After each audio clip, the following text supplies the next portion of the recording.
Jesus speaks plainly, yet no one truly understands. A clear warning is given, but it sounds like a mystery to those closest to him. This moment reveals not weakness, but a deliberate and painful purpose. As Jesus continued his journey toward Jerusalem, he took the 12 aside. This was not a public teaching moment. It was private, intentional, and deeply serious. He knew what awaited him. The road ahead was not accidental. It was chosen. For the third time, Jesus spoke openly about his coming suffering, death, and resurrection. He told them that everything written by the prophets about the Son of Man was about to be fulfilled. He would be handed over to the Gentiles. He would be mocked, insulted, and spit upon. He would be flogged and killed. And on the third day, he would rise again. These were not vague hints. They were direct statements. Yet Luke tells us something striking. The disciples understood none of these things. The meaning was hidden from them, and they did not grasp what was said. This raises an important question. How could those who walked with Jesus, who listened to his teachings, who witnessed his miracles, fail to understand words spoken so clearly? The answer is not intellectual weakness, it is expectation. The disciples carried a vision of the Messiah shaped by hope, not suffering. They expected victory without a cross, glory without pain, a kingdom without sacrifice. Their minds were filled with images of triumph, restoration, and power. The idea of rejection, humiliation, and death did not fit. Jesus' prediction challenged their deepest assumptions. It required them to rethink not only the future, but the nature of God's plan itself. This third prediction is different from the earlier ones. It is more detailed, more graphic, more specific.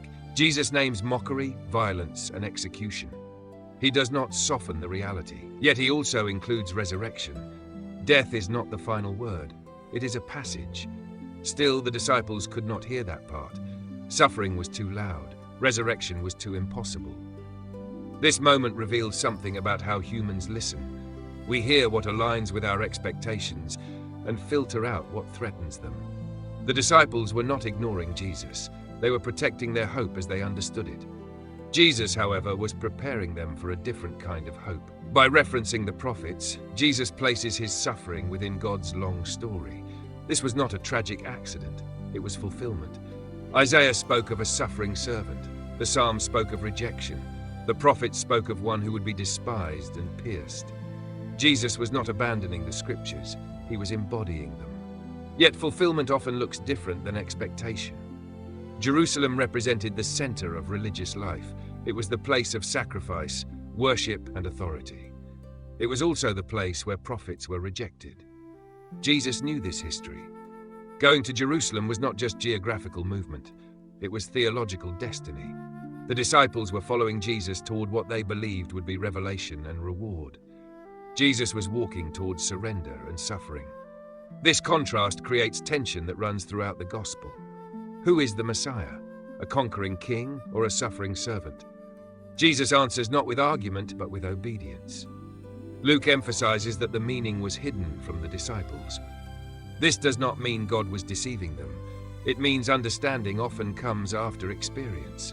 Some truths cannot be grasped until lived through. Only after the resurrection would these words make sense. Only then would the disciples remember that Jesus had told them everything in advance. Memory would become revelation. This passage invites reflection on how we respond to difficult truths. When Jesus speaks of loss, sacrifice, or suffering, do we listen fully, or do we quietly dismiss what we do not want to hear? Jesus' willingness to speak about his death shows remarkable courage. He does not avoid the topic. He does not shield his followers from reality. He believes truth prepares more than comfort does. At the same time, Jesus' calm delivery reveals trust. He is not panicked. He is not uncertain. He knows the outcome, even if others do not. The disciples' misunderstanding also reminds us that closeness to Jesus does not guarantee clarity. Faith is a journey of unfolding understanding. Even sincere followers can misunderstand God's plan. This passage also speaks to the mystery of God's timing. Jesus speaks before events unfold, but understanding lags behind. This gap can feel uncomfortable, yet it is often where faith is formed. Jesus did not wait for the disciples to fully understand before continuing forward. Obedience did not depend on their comprehension. He moved ahead in faithfulness. There is also grace in this moment. Jesus does not rebuke the disciples for their lack of understanding. He simply speaks the truth and walks on. He knows they will understand later. This teaches us patience with ourselves and others. Growth in faith is not instant. Understanding deepens over time, often through pain and surprise. The prediction of suffering also reframes how we view difficulty. Jesus does not present suffering as meaningless. He places it within God's redemptive plan.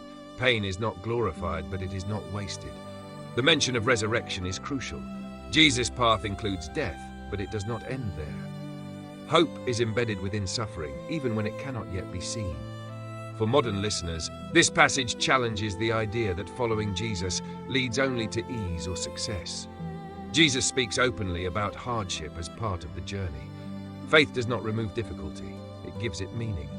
This teaching also confronts our desire for control. The disciples wanted a predictable outcome. Jesus offered a faithful path. There is humility in accepting that we may not understand everything immediately. Faith sometimes means trusting words that only make sense later. Jesus' third prediction stands as a quiet declaration of purpose. He is not a victim of circumstance. He is a willing participant in God's plan. As Jesus continues toward Jerusalem, the weight of what he has said lingers in the silence. The disciples walk on, unaware that these words will soon become memory, then realization, then testimony. This moment invites us to consider how we listen to Jesus today.